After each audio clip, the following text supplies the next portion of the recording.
Fuego bajo el hielo. Capítulo 7. Adiós, amor.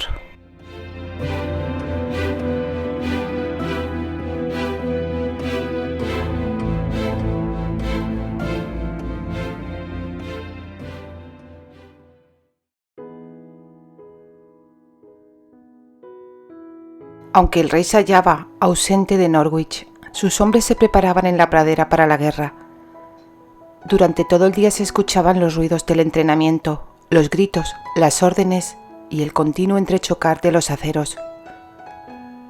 Candy creía que jamás sería capaz de oír esos ruidos sin revivir el horror de lo que había sucedido en la costa, sin recordar la sangre y la muerte. Con cada golpe de las armas, con cada clamor, volvía a sobrecogerse, viendo en su mente los mazos, las hachas y las espadas. En la casa del rey pasaba el tiempo con los niños. Albert demostraba un verdadero interés por el mundo de la cultura. Ella sabía cuánto lamentaba la interrupción de su aprendizaje, que anhelaba reanudar y que estaba decidido a que sus hijos e hijas recibieran una buena educación. Muchas veces Albert comentaba con tristeza la penosa situación a la que habían llegado, porque el siglo anterior Inglaterra había vivido su edad de oro. En aquel tiempo los monjes habían creado los más hermosos manuscritos, y las palabras de los poetas eran regalos para los hombres menos elocuentes. Albert había contratado maestros para que enseñaran a sus hijos latín, ciencias y matemáticas. Candy hablaba gaélico, idioma que Albert consideraba importante para sus hijos, dado que él y los reyes escoceses o bien se aliaban para luchar contra los daneses, su enemigo común, o peleaban entre sí. 4 días después de la batalla, Candy estaba sentada en la sala con los niños más pequeños, hablándoles en su idioma, pero su mente vagaba porque el interminable entrechocar de aceros la impedía concentrarse en la lección. Decidió entonces llevar a los niños a la pradera, situada en la parte posterior de la casa, dentro de los muros de la fortaleza. La tarea que se había encomendado a los pequeños era alimentar a los gansos, porque en la casa del rey todo el mundo trabajaba. Rudolf, el mayor de los niños a su cargo, echó a correr con un puñado de cebada y los demás le imitaron alegres. Candy les dejó jugar y se sentó en el suelo, entre los narcisos, masticando ociosamente una hoja de hierba. Le costaba creer que Albert hubiera solicitado ayuda a unos extranjeros para luchar contra los daneses. Vikingos contra vikingos. Inconcebible. Además, en esos momentos, cuando se hallaba a salvo en la casa del rey, le resultaba imposible aceptar que aquellos bárbaros hubieran invadido su hogar, el lugar donde había nacido y sus padres habían vivido. Se tranquilizó pensando que Albert les expulsaría de inmediato, pero un presentimiento la apresó el corazón y se estremeció a su pesar. Jamás nada había enfurecido tanto al rey como aquella batalla. Seguro que creía que ella nada sabía de la invitación. Dios santo, su gente había muerto allí, había entregado su vida y yacían en charcos de sangre. Ni siquiera habían tenido la posibilidad de ganar, porque la mayoría de los hombres entrenados para la lucha estaban a disposición del rey. Albert no permitiría que los vikingos se instalaran en su hogar. No podía consentirlo. Era su tutor y como un padre para ella. Sin duda se encargaría de que se hiciera justicia. No le resultó difícil convencerse de ello en ese momento. Albert decía que había reclamado la ayuda de un príncipe escocés, pero ella solo había visto una banda de nórdicos sanguinarios y brutales. Rogó para que el rey no tuviera que lamentar esa impía alianza. Los ojos se la llenaron de lágrimas. Albert no necesitaba a aquellos hombres. Toda Inglaterra le amaba y respetaba. Había vencido a los enemigos una y otra vez, y los guerreros no dudaban en apoyarle. Se dirigía hacia Rochester y libraría la ciudad sitiada. De eso estaba segura. Pero de nuevo le invadió el desánimo. Siempre había creído que su padre era inmortal. Sí, había sido hermoso, valiente y amable, pero de carne, hueso y sangre, y había muerto como cualquier otro hombre. Los niños reían, ya había llegado la primavera, y los pequeños se alegraron de sentir la renovación de la vida.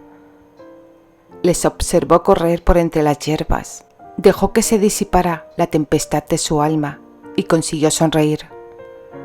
Amaba al pequeño Rudolf.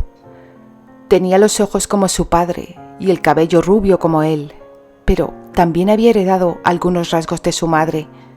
Era un niño hermoso. Empezó a pensar a quién se parecerían sus hijos, si a Anthony o a ella. Su amado tenía el cabello rubio, muy semejante al del rey, y los ojos muy expresivos de color azul cielo. Era casi tan alto como el monarca, delgado pero fuerte. Para ella, Anthony era maravilloso. Se recostó un momento sobre la hierba y cerró los ojos. Anthony se encontraba con Albert en esos momentos. Rogó que regresara pronto. Cuando él la abrazara, Candy se sentiría mejor, lograría olvidar sus pesadillas y dejar de temer al desconocido de ojos glaciales. Y cuando el rey hubiera expulsado a los daneses de Rochester, ella se casaría con Anthony.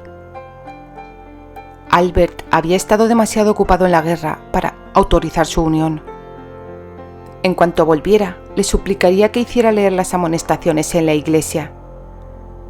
Sabía que su tutor apreciaba a Anthony, que no pondría objeciones. Siempre había sonreído benévolamente al verles tan enamorados. Era un sueño encantador. El rey la entregaría a su novio e iría, reiría con ella y le daría consejos para la noche de bodas. En cualquier caso, estaba enamorada y no la intimidaba el lecho nupcial. Le habían gustado los besos lentos y apasionados que había intercambiado con Anthony y estaba dulcemente entusiasmada por saber más. Entregarse a su amado le parecía un hecho natural y hermoso. Le encantaba imaginar que pasaba con él la noche. Se sobresaltó cuando un temblor en el suelo la sacó de su ensoñación. Rudolf gritaba exaltado y llevaba a sus hermanas por entre las altas hierbas. Candy se levantó y vio que las puertas se abrían. El rey había regresado. Mirando hacia la casa, vio que Iria salía y, en lugar de correr a recibir a su marido, se detenía para esperarle en la entrada. Albert anunció a sus hombres que tenían el día libre antes de conducir su cabalgadura hacia la casa. Desmontó y, mientras su mozo de cuadra cogía su caballo, saludó a su esposa. Candy les observó un instante, contenta por el amor que se profesaban, y después recorrió con la vista la multitud de hombres que habían regresado, hasta que vio a Anthony. El corazón le dio un vuelco, porque le vio cansado y sobre todo muy triste. La rabia se apoderó de ella y se preguntó qué habría ocurrido en la costa para que se mostrara tan apenado. Al igual que Albert y sus nobles importantes, Anthony se dirigió hacia la casa detrás del rey. Iba a celebrarse una especie de reunión de consejo, pensó Candy, pero tal vez Albert la concedería un momento con Anthony antes de que se iniciara. «Chicos, venid», llamó a los niños. «Ha llegado vuestro padre». En realidad, no necesitaba avisarles, porque los pequeños ya corrían hacia la casa señorial. Ella les siguió, primero corriendo y después caminando con más discreción, más de acuerdo a sus 22 años. Pero cuando alcanzó la casa, se precipitó por la puerta con la misma rapidez que los niños. Los sirvientes se habían apresurado a servir cerveza al rey y sus hombres. Los niños se acercaron a toda prisa a su padre, reclamando su atención. La mirada de Albert se posó en Candy para desviarse al instante. Eso sorprendió a la joven, porque el rey siempre miraba a los ojos a todas las personas, hombres y mujeres. Rudolf ya estaba a su lado. Él abrazó a su hijo y volvió la espalda a Candy, que de inmediato se puso rígida. De modo que todavía estaba enfadado con ella, aunque lo sucedido no hubiera sido culpa suya. No le importaba, pensó. Pero en realidad sí que le importaba. No le quería porque fuera el rey, sino porque le valoraba como hombre y porque había sido lo más parecido a un padre para ella después de la muerte de James. Apreciaba su rápido ingenio y su intuición y disfrutaba cuando se explayaba hablando de sus sueños sobre una Inglaterra donde de nuevo floreciera la cultura. Candy saludó a Neil y al resto de los nobles que acompañaban a Albert. Estimaba a Steer y Archibald. Ambos eran solo unos cuantos años mayor que ella, risueños, ingeniosos y siempre sus defensores.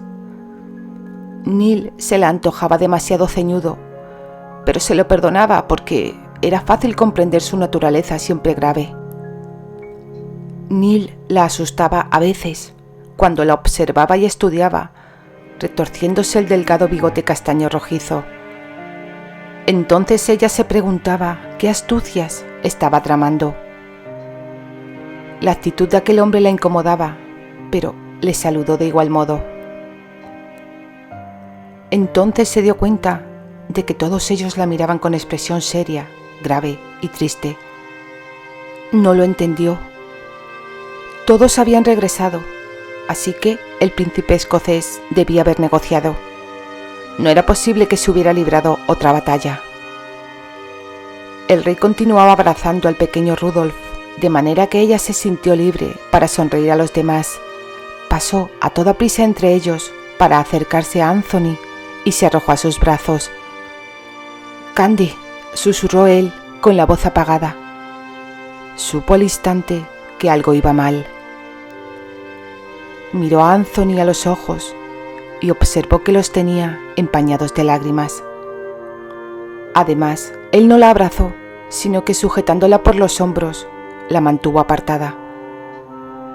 Candy apenas podía soportar la decepción que sintió. «Anthony, ¿qué ocurre?» «Ya no tengo derecho a abrazarte», murmuró él. Solo en ese instante la joven se percató de que todos los presentes la miraban.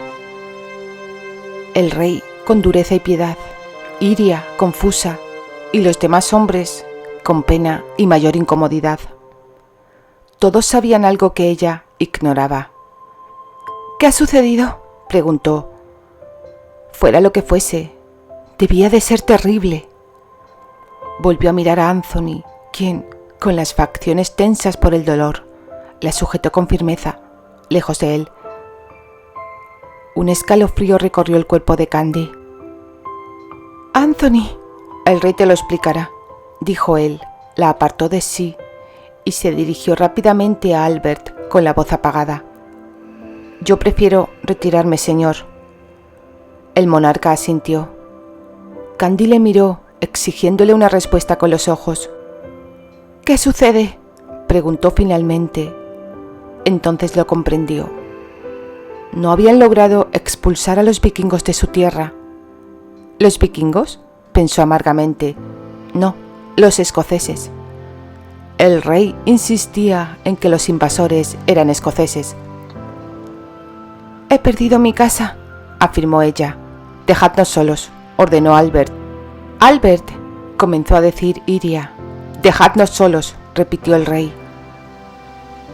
Candy advirtió cómo los hombres salían de la sala.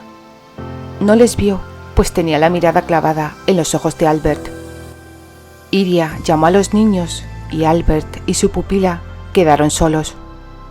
Un espantoso terror se apoderó de la joven. «Albert, dímelo», exclamó con voz ronca. Por un instante pensó que él no abordaría la cuestión directamente, que hablaría con dulzura para suavizar lo que se disponía a contarla. No obstante, Albert habló sin ambajes, con un tono de voz que jamás antes había empleado con ella. «Vas a casarte». Casarse. Precisamente había estado soñando con eso. Pero si fuera con Anthony, con quien debía desposarse, no se respiraría aquella horrible tensión en la sala. «¿Casarme?», preguntó con la voz tan glacial como la de él. «De inmediato». «¿Con quién, si me permites preguntar, mi noble rey?». La inflexión de su voz contenía un sutil sarcasmo, que no pasó inadvertido a Albert. «Lamento herirte de esta forma, Candy, pero cumplo con mi deber. He concedido tu mano a Terence Granchester de Dumfries. La boda se celebrará aquí dentro de 2 semanas». Candy no podía creerlo. Las palabras parecieron resbalar por encima de ella y caer después a sus pies como frías gotas de lluvia. «No, no puede ser. Esto es una broma», dijo, moviendo la cabeza. «No, Candy, no se trata de una broma». Se quedó helada. Él pretendía entregarla a un príncipe desconocido, un escocés, un extranjero con sangre nórdica. La había utilizado como una pieza en un tablero de juego, una pieza para enmendar lo sucedido. «Albert, no hablas en serio. No puedes hacerme esto. Anthony y yo estamos enamorados». «Candy, el amor es un lujo que no puedo permitirme en estos momentos. Anthony ha comprendido que no tengo otra alternativa. Tú debes hacer lo mismo». Transcurrieron unos segundos. Ella le miró dolida. Por primera vez en su vida no sabía cómo hablar al rey. «Suplica», pensó rápidamente. Ella siempre había ejercido un gran poder sobre él. Lograría disuadirle. «No, por favor», susurró, hincándose de rodillas a sus pies. «Albert, sea como sea que te haya ofendido, te ruego que me perdones. Te pido misericordia, por favor». «Basta, basta», rugió él. «Levántate. No me has ofendido. Esto no es un castigo. Obedecerás porque yo lo ordeno. No te he hecho ningún daño. Te entrego al hijo de un rey y nieto del rey de toda Escocia. No vas a avergonzarme oponiéndote a este acuerdo». Hizo un gesto con la mano y se volvió. «Levántate». Ella le miró sorprendida, atónita. No podía creer que él la diera la espalda con tanta crueldad.